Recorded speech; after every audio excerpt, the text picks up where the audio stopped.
आकाश में चले जाओ तो हवाई जहाज अडानी का, जमीन पे आ जाओ तो एयरपोर्ट अडानी का, समुद्र में चले जाओ तो सीपोर्ट अडानी का, पाताल में चले जाओ तो कोयला अडानी का, गैस अडानी का, बिजली अडानी की, पानी अडानी का, सड़क अडानी का, रेल अडानी का, खेल अडानी का, तेल अडानी का, पूरा हिंदुस्तान अडानी को दे दिया। नरेंद्र मोदी इंडिया की सरकार नहीं चला रहे, नरेंद्र मोदी अडानी की गुलामी कर रहे हैं, अडानी की सरकार चला रहे हैं। यह बात आपको समझनी पड़ेगी। ऐसे काम मत करो भाजपाइयों, वरना तुम्हारा नाम इस देश की जनता मिट्टी में मिला देगी। मिट्टी में कहीं तुम रहोगे नहीं किसी लायक। हमसे काहे गुस्साए हुए हैं पता है आपको? पता है मैं अडानी के खिलाफ बोलता हूं इसलिए गुस्सा। मोदी के खिलाफ बोलूं तो भी चल जाएगा। बोले मोदी के खिलाफ बोलो तो ठीक है चलेगा, लेकिन मालिक के खिलाफ मत बोलो। जिस हिंदू का खून न खौला खून नहीं वो पाता, कहते नहीं कहते? तो इस बार जब कहे जिस हिंदू का खून न खौले तो कह देना हमारा बहुत खून खौल रहा है, सारा पैसा लेके आओ। जीरो लगाते लगाते थक जाओगे। इतना कर्जा एक आदमी को दे दिया, एक आदमी को 2.5 लाख करोड़ रुपए। और अडानी की संपत्ति मालूम है कितना? 11 लाख करोड़ रुपए। और नरेंद्र मोदी जी ने कितना पैसा माफ किया अपने दोस्तों का, पूंजीपतियों का मालूम है आपको? 13 लाख करोड़ रुपए। 13 लाख नहीं, 1300 करोड़ भी नहीं, 13,000 करोड़ भी नहीं, 13 लाख करोड़ रुपए। इतना पैसा माफ कर दिया, इतना पैसा माफ कर दिया। पूरा देश लूटने का काम मोदी जी की सरकार कर रही है। इतना पैसा देश का लूटा, इतना पैसा देश का माफ किया कि जीरो लगाते लगाते थक जाओगे। किसकी गुलामी कर रहे हैं ये लोग?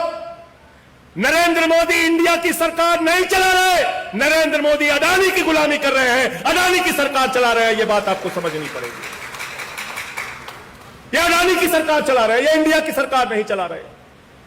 नरेंद्र मोदी जी इंडिया के प्रधानमंत्री नहीं है, अडानी के प्रधानमंत्री हैं। आकाश में चले जाओ तो हवाई जहाज अडानी का, जमीन पे आ जाओ तो एयरपोर्ट अडानी का, समुद्र में चले जाओ तो सीपोर्ट अडानी का, पाताल में चले जाओ तो कोयला अडानी का, गैस अडानी का, बिजली अडानी की, पानी अडानी का, सड़क अडानी का, रेल अडानी का, खेल अडानी का, तेल अडानी का, पूरा हिंदुस्तान अडानी को दे दिया। पूरा हिंदुस्तान एक व्यक्ति के नाम। और तुमसे क्या कहते हैं? जिस हिंदू का खून न खौला खून नहीं वो पाता। कहते नहीं कहते? तो इस बार जब कहे जिस हिंदू का खून न खौले तो कह देना हमारा बहुत खून खौल रहा है, सारा पैसा लेके आओ। हमारा खून बहुत ज्यादा खौल रहा है, उबाल मार रहा है हमारा खून। खून खौलता है कि नहीं खौलता आपका? आपका खून नहीं खौलता। 20,000 रुपए अभी आपका कर्जा बाकी हो, एजुकेशन का लोन लिया हो, आपको पकड़ के अंदर कर देंगे। नीरव मोदी, मेहुल चौकसी 20,000 करोड़ लेके हिंदुस्तान से भाग गए। ललित मोदी 3,000 करोड़ लेके हिंदुस्तान से भाग गए। नितिन संदेशरा 6,000 करोड़ लेके हिंदुस्तान से भाग गए। विजय माल्या 10,000 करोड़ लेके हिंदुस्तान से भाग गए। इनसे पूछो कहां है ललित मोदी, कहते पता नहीं। पूछो विजय माल्या कहां है, कहते पता नहीं। नरेंद्र मोदी जी की सरकार में 8 साल का आंकड़ा है, 8 साल का। बैंकों का फ्रॉड हुआ है, 5 लाख करोड़ रुपए का बैंकों का फ्रॉड। बैंक से पैसा उठाया, पैसा लूट लिया। बोले साहब पैसा, बोले कोई नहीं, दिक्कत की बात नहीं, मोदी तुम्हारा भाई है, तुम हिंदुस्तान छोड़ के भाग जाओ। देश छोड़ के भाग जाते हैं, आराम से वहां पे बैठ के ऐश कर रहे हैं, ऐश कर रहे हैं। अडानी का जो घोटाला मैंने खोला था उसके बारे में खाली 2 लाइन जान लोगे, आपके पैरों के नीचे से जमीन खिसक जाएगी। मॉरिशस एक छोटा सा देश है, टैक्स हेवन कंट्री है, जहां पे कोई टैक्स देने का प्रावधान नहीं है।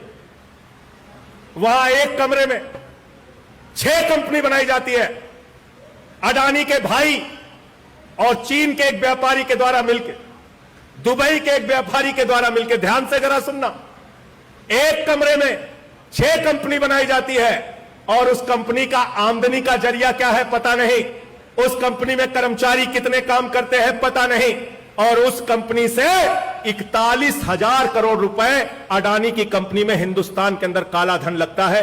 एक ईडी, एक सीबीआई, एक एनआईए, एक इनकम टैक्स, एक भी डिपार्टमेंट की हिम्मत नहीं अडानी से कोई पूछताछ कर ले। यह है नरेंद्र मोदी का न्याय। मोदी वॉशिंग पाउडर चल रहा है, सारे दांत चुटकियों में धुले, नरेंद्र मोदी वॉशिंग पाउडर। और बेशर्मी देखिए कि मोदी जी भ्रष्टाचार के बारे में भी बोलते हैं, कहते हैं भ्रष्टाचार मुक्त भारत बनाना है। कहते हैं 70,000 करोड़ रुपए का घोटाला किया है अजीत पवार ने। मेरे पास पूरी जानकारी है। देश के लोग इंतजार कर रहे थे अजीत पवार पकड़ा जाएगा, दूसरे दिन शपथ ले रहा है वो उप मुख्यमंत्री। ये मोदी वॉशिंग पाउडर का कमाल है। हेमंत विश्व शर्मा वाटर घोटाले में फंसा था, सीबीआई की ईडी की जांच चल रही थी, लोग सोच रहे थे गिरफ्तार होगा, उसको मुख्यमंत्री बना दिया। व्यापम घोटाले में शिवराज सिंह फंसते हैं, उनको मुख्यमंत्री बना दिया। येदियुरप्पा माइनिंग घोटाले में फंसते हैं, उनको मुख्यमंत्री बना दिया। तो नरेंद्र मोदी जी की पार्टी में जो जितना बड़ा भ्रष्टाचारी वो उतना बड़ा पदाधिकारी, वो उतना बड़ा पदाधिकारी। तो इसलिए इन लोगों की किसी भी बात पर यकीन करने के लायक नहीं है। हर चीज में आपको धोखा दिया है। बीजेपी वालों का क्या कहना है? क्या कहना है इनका? हिंदू को मुसलमान से लड़ाओ, खाली हो जाओ तो हिंदू को सिख से लड़ाओ, खाली हो जाओ तो हिंदू को ईसाई से लड़ाओ, खाली हो जाओ तो हिंदू को हिंदू से लड़ाओ, जाट को गैर जाट से लड़ाओ, मराठा को गैर मराठा से लड़ाओ, किसान को पुलिस के जवान से लड़ाओ, पहलवान को पुलिस के जवान से लड़ाओ। पूरे देश में भाजपाइयों के पास कोई काम नहीं है, सिर्फ झगड़ा कराना है। अपने घर में बुला लो, वहां झगड़ा करा देंगे। तो एक का नाम हो गया इनका भारतीय झूठा पार्टी, और दूसरा क्या नाम है? भारतीय झगड़ा पार्टी। झगड़ा कराने वाले लोग, इनसे सावधान रहना।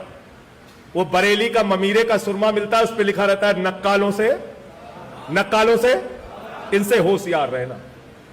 ये ऐसे लोग हैं, समाज को बांटने का काम कर रहे हैं, समाज को तोड़ने का काम कर रहे हैं। ऐसे काम मत करो भाजपाइयों, वरना तुम्हारा नाम इस देश की जनता मिट्टी में मिला देगी। मिट्टी में कहीं तुम रहोगे नहीं किसी लायक, क्योंकि तुम्हारा तो इतिहास है देश के साथ गद्दारी करने का। भाजपाइयों के जन्मदाता जो संस्था है आरएसएस, 52 साल तक उन्होंने तिरंगा झंडा नहीं फहराया। यह है इनका इतिहास। 52 साल तक तिरंगा झंडा नहीं फहराया। इसलिए इनसे कोई देशभक्ति नहीं सीखनी आपको। मैंने तो कहा था कि देखो ऐ दीवानों, ऐसा काम ना करो और राम का नाम बदनाम ना करो। तो भाजपाइयों ने कहा संजय सिंह जी, राम राम जपना, पराया माल अपना। ये ना राम के हैं, ना आम के हैं, ना किसी काम के हैं।